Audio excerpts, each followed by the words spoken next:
Ludovic. waaw. Mun nga làkk olof est-ce que. man tuuti rek. tuuti rek. waaw. kañ jouer jeu bi.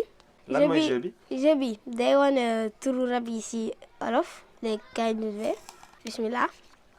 na leen di waxee kii nii chat. chat ci olof. mooy mus. ah baax na yow moom ay nga de. merci jaajëf. na leen di waxee singe. singe ci olof mooy golo. golo. waaw. ah baax na de yaa mën. na leen di waxee fourmi. fourmi ci olof. waaw. non xamuma ko. xamoo ko. lan mooy fourmi ci olof. fourmi ci olof. waaw. mooy sankalang. sankaran. waaw. ah ok ma xool. wala mbelentaan. melantaan. ah ok. waaw xamuma ko woon quoi. waaw mbelentaan léegi man la. waaw léegi yow ok aca. mën nga lakk olof. man mën naa lakk olof kay. nañu xool.